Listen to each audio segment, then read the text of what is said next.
I had a cushy chair, a 401k, health insurance, and all kinds of fun stuff like that. And everybody thought, oh good, Amy's all set. We don't have to worry about her anymore. And then I went and got a passion.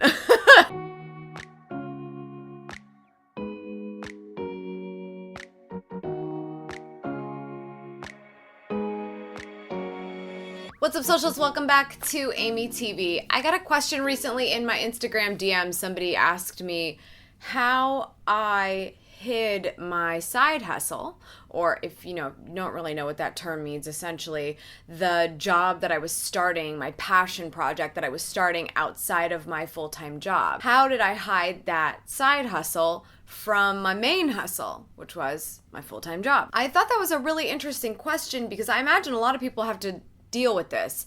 They have to deal with the fact that maybe they're pursuing something that would be a little bit frowned upon from most people in their life, especially people who are cutting them a paycheck for something else. And you probably have to hide it in some ways. But I want to talk about the specifics behind hiding something that you're excited about, that gets you happy and passionate and feeling like your life has a little bit of meaning. One, ideally, you're not working on your side hustle during your main hustle, right?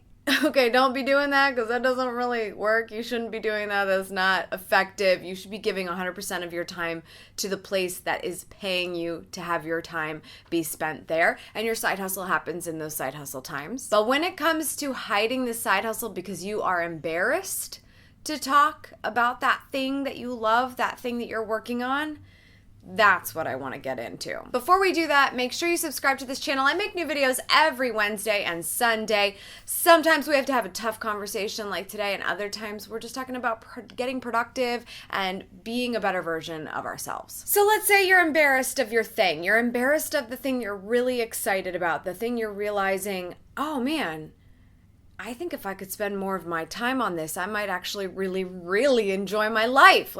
I think this is my passion. I've been in that situation before. Like I said, had a full-time job. I thought I was going to do that forever. I had a cushy chair, a 401k, health insurance, and all kinds of fun stuff like that. And everybody thought, oh good, Amy's all set. We don't have to worry about her anymore. And then I went and got a passion. Oh, what's this fun thing over here? YouTube. How exciting. So naturally, that's probably difficult, right? Hi, my name is Amy and I work at a law firm, and now I'm going to talk about my passion for making YouTube videos. You can imagine that that is going to be a difficult conversation to be had. And I probably didn't want to have it that often, but at the same time, it wasn't because I was hiding it. I actually took a lot of pride in being excited about doing things in my spare time because I was also feeling a little bit of imposter syndrome in terms of how much I knew about the world, how many people I knew. I just remember going out with friends sometimes and they would seem to know everyone and I felt like I knew no one, and that made me want a bigger network, and that made me want a little bit more purpose to go out and try things sometimes. So I actually was excited to talk about my passion and I didn't want to hide it. But I can understand why somebody would go into that mind space because it can be really difficult to prepare yourself for the feedback. We all know people like to talk, so the minute that you give them something to talk about, they're going to talk about it, right? And maybe their first step is to start asking questions. And depending on the type of personality that you are, questions may not be a positive reinforcement to you. Maybe you just want someone to say like, super cool, keep on doing it. But instead, somebody might just ask a couple questions because they want clarity or they want to know more, or maybe they're happy for you, or maybe they're not quite happy for you, but if you gave them some more information, they could get there. And so we might be sitting here thinking like, oh, no one's gonna like the thing that we're working on. I don't want to tell anyone because what if they ask a bunch of questions and it gets weird and I feel like I have to expose myself and I haven't even quite navigated this yet. I don't have all the answers yet. That's a totally natural feeling, 100%. Because most of the time, our gut instinct is right when somebody starts to respond with a lot of questions and a lot more snarky things, that all of a sudden it's turning into a negative experience. And I opened up myself to you, and you took that and ran. And that fear that we have that they might now start poking fun a little bit, being a little bit sarcastic, trying to connect me to some other mainstream figure that's doing something similar but not at all, so that we can connect the dots for them because they're trying to understand us now, is not that great. And we're also fearing a little bit of that judgment, and that judgment's coming out in full force because everybody's got opinions and everybody knows what's going on, and they certainly know what's going on with you because you decided that you would step away from embarrassment, step away from fear, and just share the experience with them or share what you're excited about lately. So it probably feels natural to just say, you know what, I'm just embarrassed to talk about this thing I'm passionate about until I know what the heck I got going for me, because people are jerks. Genuinely speaking, people are jerks. Not because they are 100% jerks all the time, or we could use a lot of different names for these types of people, but we're going to keep it G-rated here. Is that even G-rated? Can you say jerk in a G-rated thing? I don't even know. But it's actually because they just don't understand, and they're using their own defense mechanisms to try to get on the same page as you. And if you're not effectively sharing enough information with them, they're going to hold that against you. And there's no reason for them to hold that against you because you just did something so big. But before I get to that big thing that you did, let's talk about the issue that they're having, and that is that you opened up, you shared your thing, you stepped away from embarrassment, you stepped away from fear, and you decided to share this really cool thing that you're working on, and they reacted in a way that you did not anticipate, you were not expecting, you were not happy about, and that's because they fear that you're getting better.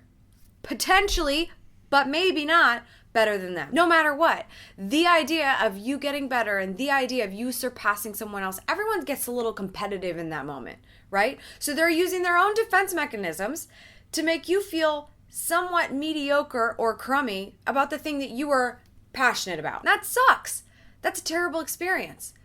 Or is it? Because again, you just did something big. You just did something really big. But it was really, really small. You shared what you're passionate about in a moment that was not your comfort zone whatsoever. Not something that was super easy for you because you just said, okay, maybe if I say it out loud, then it'll be real. And that's a good step forward. I remember a time when I did that. I was going to run a half marathon for the first time. I've never been a runner. I don't run today because I just am not that excited about it. But at the time, I was really feeling in a rut. This is before I had a business. This is before I really found myself with video.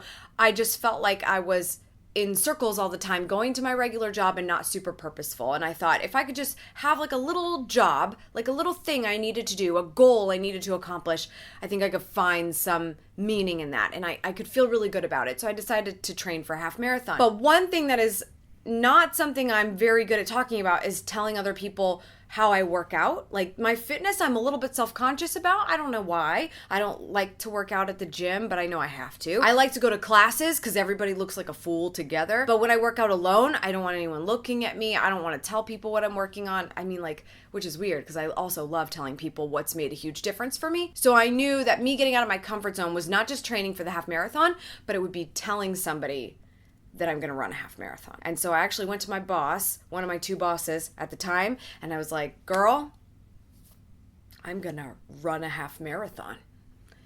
And then it was out there. And that was the first step, because when I say I'm going to do something, I do it.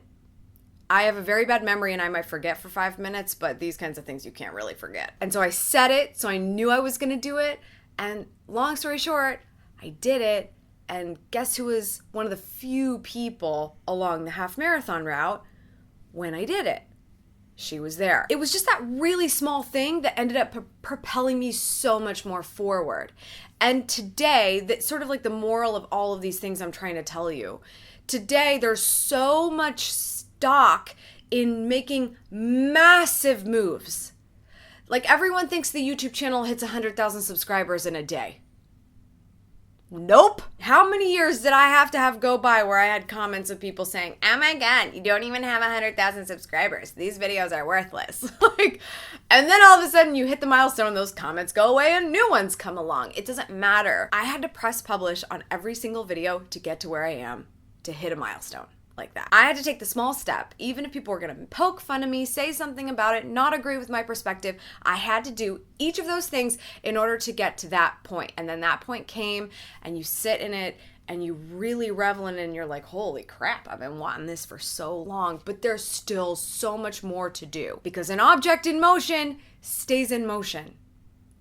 And you are in motion because you took that little step. And the other guy who was poking fun at you and fearful that you were getting a little bit better than them in that moment, they tried to do the leap thing. They tried to do the, let's cross huge buildings in one step, instead of just taking the stairs one at a time and getting there when we get there, simply, tactfully, intentionally. They failed. And you succeeded because you did that one simple thing, and then another simple thing, and then another simple thing. And before you know it, that lifestyle you used to have of, I'm embarrassed to talk about what I'm passionate about, so I'm not even going to do it at all. And I'm going to do what everybody thinks is normal. What TV did you watch this weekend? What did you do when you were drinking last night? What bars did you go to? What thing did you do? What did you do that everyone else is doing so I can put you in the box? You don't have that lifestyle anymore. I wish I could tell my friends that I went on a bender. I have one glass of wine anymore, wine that I covet, and I feel bad about myself. I'm like, I don't feel up to par. And it makes me so sad, because I'm like, I just want to be able to have one. Like, I think that's culturally okay. And I don't want my body to feel like crap after one glass of wine. Everybody else thinks it's okay to go have 10 beers at the bar, and that's their Sunday fun day. Sidebar, some other questions I've been getting. How do you calendar block and stay productive on the weekends? Don't waste all the hard work that you put into everything you're doing, and just keep going. But maybe take it easy a little bit, because an object in motion stays in motion. So if you happen to be watching this video because you are embarrassed to talk about the thing you're passionate about, I just challenge you to take one small step today, because what you're doing, your passion project, your thing, your baby, is going to be a lot of simple steps. Small steps, hard steps, but small, one at a time, that all add up over time. It isn't like you finally hit the 100th step and it's like, boom, done. Okay, great. Let's go report back and say that 100th step changed everything. Absolutely not. It's everything you did up to it. But if you never do those things, it's over. So I challenge you to go do that one step. Just go tell somebody what you're excited about. Receive their reaction. Plan to react in a positive way, because this is something you're positive about, not negative. So why are you going to let somebody else change your feelings about that? And then move forward with the next step. People are jerks. It's just a fact of life. But this is coming from the perspective of an introvert. I've also realized that people are really cool too. And so when you have these two dynamics, you have to realize that they can be jerks and they can be cool, but all the while people are the path, and they are the path forward for you, because you can't do everything alone. Trust me, I've tried. So start learning what it's like to talk to people about what you're excited about. It is the best form of marketing that could ever happen in your life, no matter what it is, whether you need to market it or not. And when it comes from you, when you speak from experience, that's the most incredible piece of value you can have. I think other than time, the thing I value more than that is experience. What can I do? What can I speak from that I actually did? What can I say I said I was going to do and then I did it? Because that is a testament to the type of person that I am if I'm a person on someone else's path. My hair flattened throughout that entire tangent. Oh, I would love to hear your thoughts on this. Have you ever felt embarrassed to talk about something you were excited about? Have you ever been embarrassed to talk about going after the life you want? Your passion, your business, your child, anything. Like, have you ever been embarrassed and What are you going to do differently now? Share that in the comments below. That's all for today's socials. Thank you so much for tuning in. I appreciate it as always. Make sure you subscribe for good vibes. And remember to continue to go after the life that you want. Cheers. By the way, Lucy's been sleeping underneath my chair for this whole video. I'm just realizing how close she is to the microphone. So you could probably hear her breathing for the entire video. But you know what? We're keeping it real. Lucy, aren't we? We're keeping it real. Keeping it real passed out.